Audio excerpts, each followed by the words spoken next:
Hey y'all, it's X, and welcome back to another video. So today we are starting the mock drafts again. I am recording this at the same time that I recorded the explanation video, I guess is what we'll call it. So who knows? I might surprise y'all with a Thanksgiving double upload. I have no idea. It's genuinely 11 p.m. the day before Thanksgiving, and I don't know what I'm doing. But either way, I wanted to get back on the mock draft grind. I have so many opinions on this draft class now that I didn't have at the beginning of the year, and it's honestly super fun. And these are kind of like some of my favorite videos to make because the draft is kind of my thing. I'm not gonna lie. I definitely get a lot of these guys right. Some of these guys I'm very wrong about. Sometimes I'm in between. Who knows? That's just kind of how it goes. But I really do enjoy studying the draft. So I'm not going to waste too much time. We are only doing one round today. There's a lot of players that I'm yet to get to just because I haven't really had a lot of time.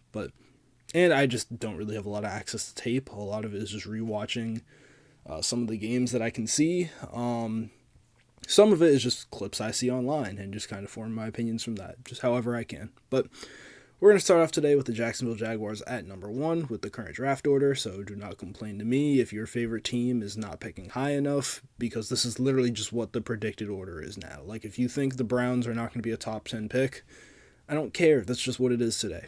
Either way, number 1 pick in the draft, a lot of debate around who it should be. I've been arguing with people online recently about why Travis Hunter is the number 1 draft pick, and that's who I'm going to go with to the Jaguars at number 1.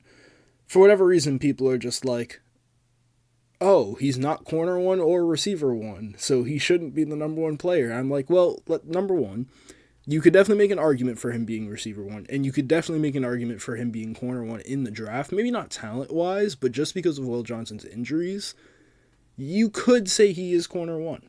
I would not be mad. Either way, I'm not going to spend too much time on this. I think Travis Hunter is the most talented player in this class, and honestly the most valuable, because he can play corner or receiver. In the NFL, he's not going to do both. He's probably going to play one side and play sub packages for the other, so it is whatever. Giants at number 2. I suppose we are going with a quarterback. Earlier in the year, I would have been ecstatic because I'm like Jalen Milroe. The potential is sky high. I love him. I am not taking him number 2. I honestly don't love taking a quarterback at number 2, but because we are tanking, I'm like, it's probably what's going to happen. I'm going to go Cam Ward. I think Shedeur is probably the better quarterback right now. However, I think if Daboll survives through the season, which it's just looking more and more likely that might not be the case, just based off of how the locker room, I guess, kind of views it. He might have lost the locker room by now. Cam Ward is more of a Daboll kind of quarterback like Josh Allen, as Shedeur is just kind of your very high floor, lower ceiling, while Cam Ward definitely has a very high ceiling. Raiders at number 3. Again, I don't love this quarterback class like most people, but Shedeur Sanders is going to be the number 3 pick. I think the Giants need quarterback, so you have to take one even if they're not a top 5 player in the class. Same thing with the Raiders. What else do you do if you don't take quarterback for these teams? Because why else are you picking this high? So, it is what it is. Patriots at 4. I've seen a couple of different opinions that I agree with and love all of them. Will Johnson, pairing him with Christian Gonzalez, is very, very fun. I enjoy that idea a lot. Tetero McMillan, because this team needs receiver, very, very good idea as well. But this team also needs tackle. Do I love the tackles in this class? Not really. I think Will Campbell's going to end up being more of a guard. Josh Simmons has injury issues. Kelvin Banks, I'm still kind of formulating how high I want to take him. I don't know if he's a top 5 player in the class. So, for that reason, I think I am today going to experiment with Tetero McMillan as the number 4 pick. I think he's insane.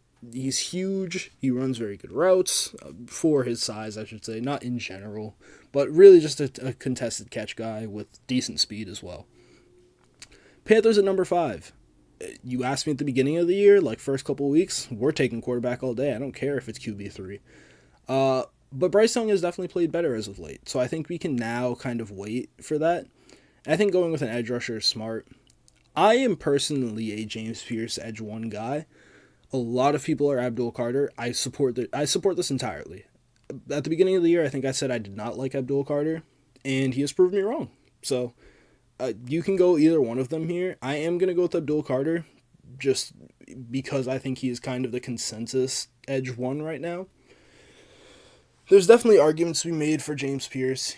There's a lot of other guys in this class. Like, it's still a race, right? So I'm not really going to get too worked up over it. If you want to go James Pierce, I'll agree with you on that as well. Tennessee at pick 6 here. This is interesting because usually I like going Tedero McMillan in this spot.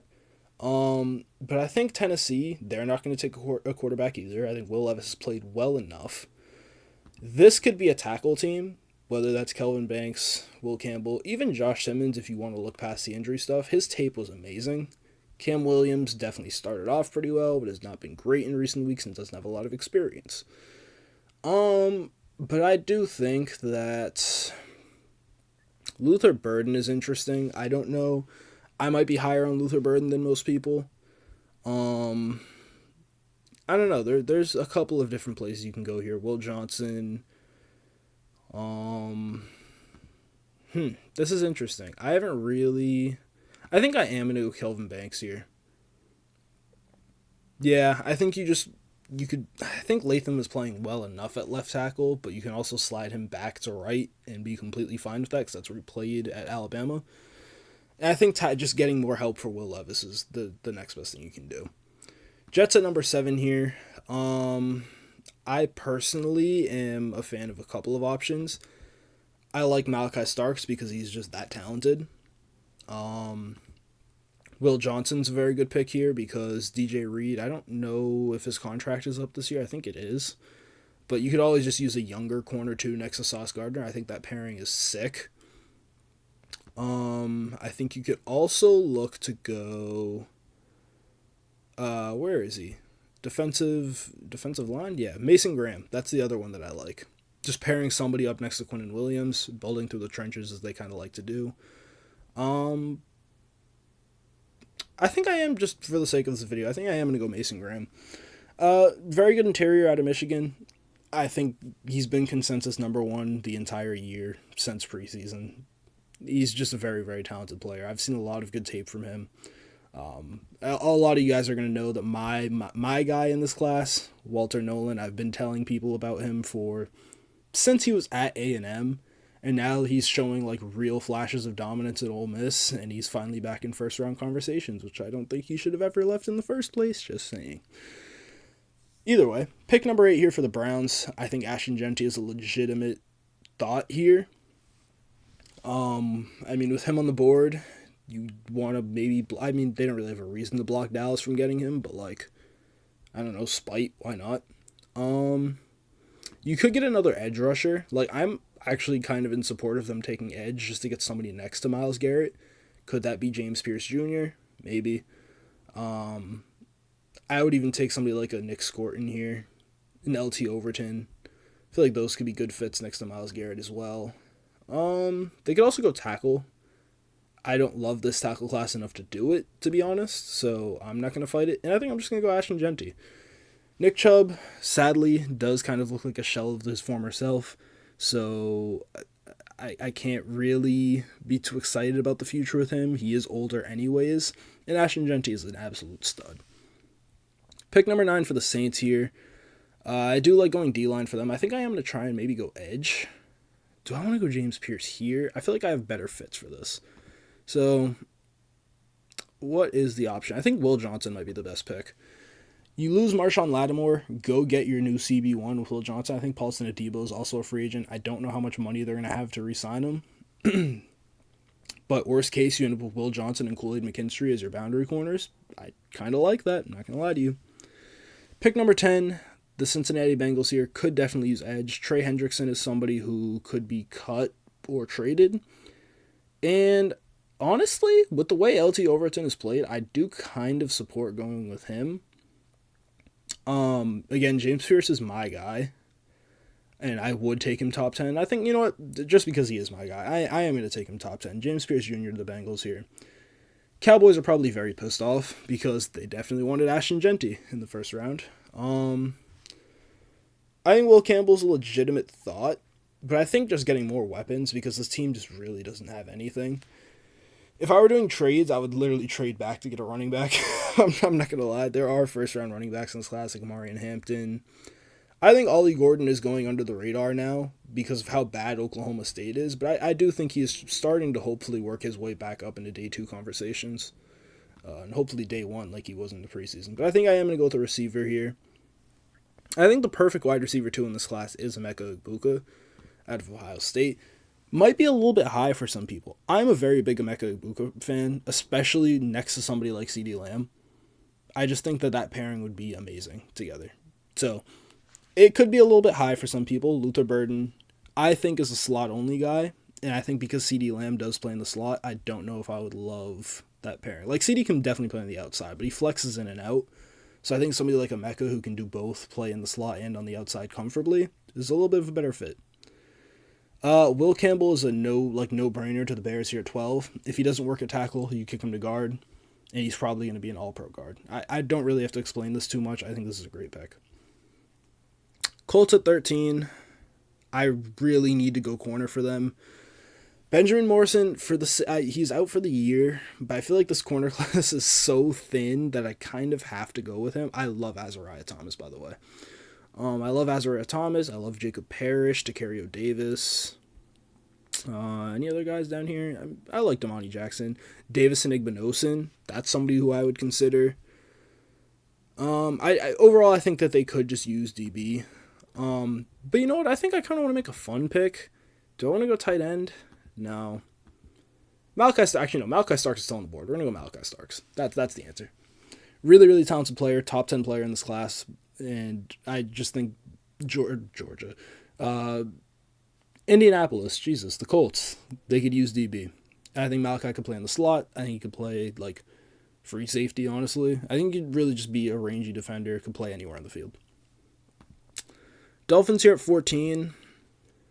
They need tackle/guard. And I really don't know where to go for them. Could this be like Jonas Savaianea, I think is how you say his name? Could be interesting. They really just need offensive line. So I think you could end up kicking one of those guards out. I'm not going to go Tyler Booker this high, although I do think he is a first-round worthy guard. Maybe it's Josh Simmons here if you want to ignore the injuries. I think I might take Arianti Urzuri. Is that high? No, I think I'm going to go Jonas Savaianea. He has tackle and guard flexibility, so you find which position he works at and figure it out from there, to be honest. Tampa Bay Buccaneers, I've had this pick planned out in my head for 8 years now. It's going to be Jalen Walker. I think just with the kind of edge rusher that they like the Yaya Diaby, Yasir Abdullah kind of edge rusher, Jalen Walker fits that to a T. So I think it's a perfect fit in my eyes. Los Angeles Rams at 16. It also used tackle. I think this is going to be the Josh Simmons spot. Very good fit as well. Again, out for the season, very, very sadly, but very, very, very good tape when he was on the field. So I honestly am fine with just kind of looking past it and hoping that he can be better. Pick 17 here for the San Francisco 49ers. They could also use offensive line. I would have gone cornerback for them. However, they just inked up, I think, Diamador Lenore to a new contract, so I guess they don't really need to do that anymore. I think edge is actually something that I'd rather address for this team. Just somebody next to Nick Bosa, because sadly Drake Jackson is not him. Nick Scorton, I think, has played really well for A&M this year. He's definitely picked it up recently. So I think he's a pretty good fit next to Nick Bosa there. Pick 17. Pick 18, I've seen this pick for, is it Broshmo, who I like watching? I think so, and he's the one who loves Walter Nolan to the Cardinals, and I support it, honestly. My dream fit for him is like the Texans, just because I think D'Amico Ryans is really going to know how to unlock him, and honestly, the Cardinals have nobody there to like kind of take pressure off of Walter Nolan, but he'll figure it out. He's talented. He's got it. Yeah, really good D lineman from Ole Miss. That's my guy in this class. Listen, I'm not going to say I would take him over Mason Graham because I'm not going to be delusional, but like, I don't know, man. I'm just saying. I'm just going to put it out there. I don't know. Either way. Atlanta here at 19, they also need edge. Let's keep the Atlanta guy in Atlanta. We're going to take Mykal Williams here at 19. Just a very talented player as well. I think that I don't really know how Atlanta couldn't fix their edge issues when they had Matt Judon that they traded for, and then Arnold Ebiketie just a bust, sadly. So it is what it is. Seattle here at pick 20. They could definitely use interior tackle. And do I go Cam Williams here? Cam Williams has a lot of potential. He does just kind of scare me because he doesn't have a lot of experience. The injuries that he had, I think I would rather take him in the second round, to be honest. So I think I am going to take Ariante Arzuri here for them at pick 20. Abraham Lucas can't stay healthy. You need somebody there who is stable. In worst case, he can probably kick inside a guard, like most tackles in this class. Washington here at 21. I think I'm going to go Savon Revel. I don't know if it's Savon or Chavon. I've heard both. It looks like Chavon, so I'm just going to say that. We're going to go Chavon Revel. Very, very talented player out of East Carolina. I think I've learned from Quinyon Mitchell, you don't scout the helmet. Just look at the player, and Chavon Revel looks like he could be a legitimate corner one in the NFL, and I think Washington would really, really appreciate having somebody next to Marshawn Lattimore like that, because I think that DB room could still use work. Benjamin St. Juste is nothing like special, in my opinion. No offense to him. Great player. But nothing that's going to make me not draft a corner.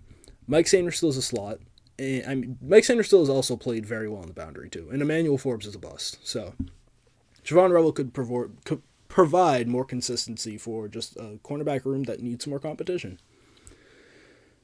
Houston Texans here at 22. We're going to go D-line for them as well. I think Kenneth Grant is a very good fit for them. I would also consider Talik Williams, but Kenneth Grant, huge. Isn't he like 380? I wonder if they have his measurements in here. I think he's like 380. Or not 380, 339. He's huge, though. He's like 340. That's what I meant to say. He's huge. Insane. Like, Next to, what's his name? Mason Graham. Very, very dominant duo. I think he has a lot of potential as well. And he maybe gets a little bit overshadowed by his teammate, but Kenneth Grant's very, very good against the run. Honestly has a little bit of pass rush upside as well, so really appreciate that. Very athletic as well. Is he on Bruce Feldman's freak list of just like very athletic players? He might be. I did not check it. I completely forgot. I might have just heard that somewhere. Now, for the controversial pick of this draft, most people are Colson Loveland tight end one. I'm hopping on the Tyler Warren train, baby. Listen, half of my family is Penn State fans, so I've seen every single snap of Tyler Warren. Listen, Sean Payton recently said something. I think they played against Brock Bowers. I think they played against the Raiders, and he was basically just like, he basically said something along the lines of like, yeah, it's great to have like a gadget tight end. Tyler Warren is the gadget tight end. He took snaps at like center.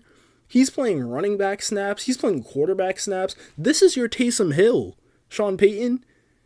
Tyler Warren could very much be the first tight end off the board because Sean Payton looks at him as just like, why was I chasing Taysom Hill for all these years when Tyler Warren is just the actual, this is what you wanted Taysom Hill to be.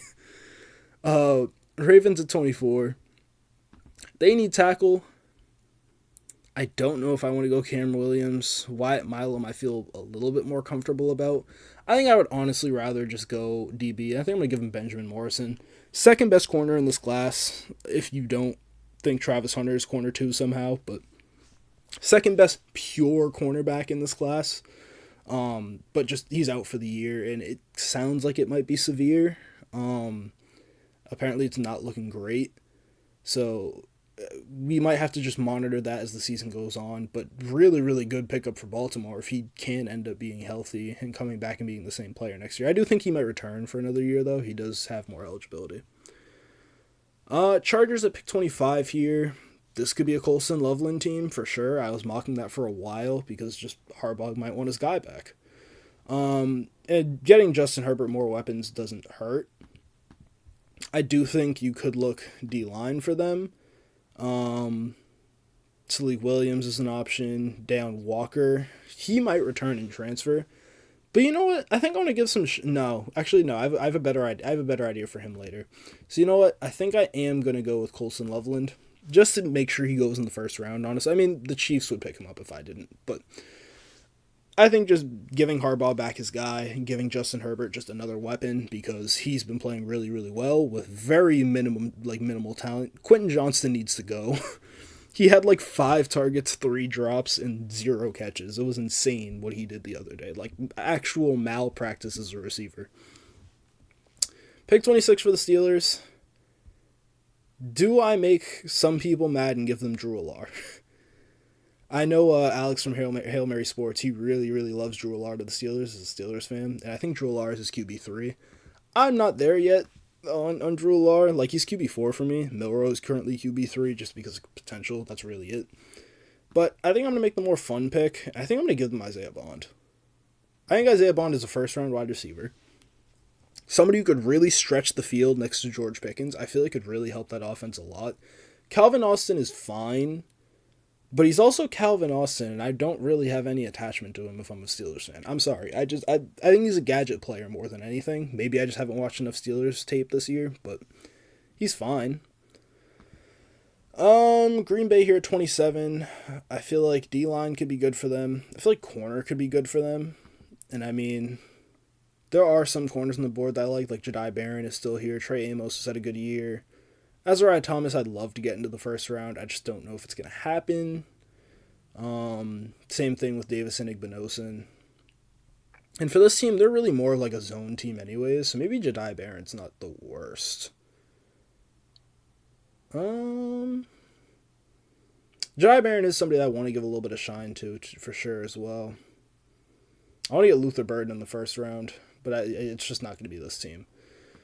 What about D linemen? What do we have here? Actually, we're going to get Talik Williams in the first round. I think this is a good pick for them as well. Just beef up that interior more. Kenny Clark isn't getting any older or younger. I don't know what I think Devontae Wyatt's been good this year. I haven't really paid too much attention to the Packers, to be honest, so maybe this pick ends up being a corner. Who knows? 28 year for the Vikings. A lot of people are going to go Amari and Hampton. I'm going to wait on a running back. I do think there are first-round worthy ones. However, I do want to give some shine to the D lineman I was going to say earlier in Derek Harmon out of Oregon. He's dominated this year for Oregon. He's been amazing. Eagles here at 29. I could have some fun and give him Luther Burden for sure. I do think maybe edge. Do we give him LT Overton? They don't need corner. I think LT Overton's got to make it into the first round, so I think we're going to give LT Overton to the Eagles. I like that fit as well. Okay. Bills here at 30. This is definitely an edge pick, and there's a lot of good edge players left on the board. Shamar Stewart could definitely be a good fit for this team. JT Tuimalau does kind of deserve to make it into the first now. Mike Green out of Marshall, somebody that I love from a very small school in Marshall, but he's dominating there right now, and even against Ohio State, he was incredible. But I think I am going to go Shamar Stewart and give him some shine as well. I think he's a really, really good fit for the Bills as well. Kansas City at 31. Top 2 tight ends are off the board. Sucks to be them. I think we're going to give them Wyatt Milam because they're just kind of always looking for a tackle.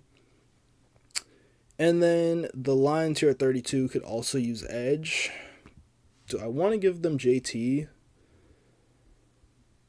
I love Josiah Stewart, by the way. He's dominating. He's just really small. Same thing with Kamen Rucker. Donovan Iziraku from Boston College I like. Am I set on this being an edge? Or should I go interior? I feel like it's kind of high for Parker Brailsford.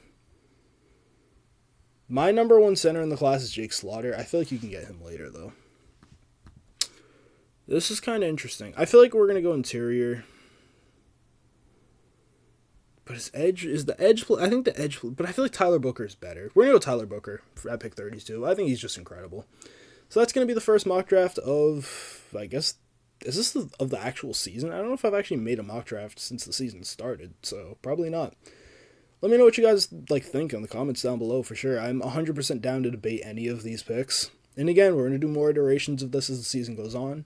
But I do feel pretty good about this, honestly. It was all off the top of my head. So, yeah, I'm pretty proud of myself. But yeah, thank you guys so much for watching. Remember, leave a like and sub if y'all messing with the content. And I'll see you on the next one. Peace.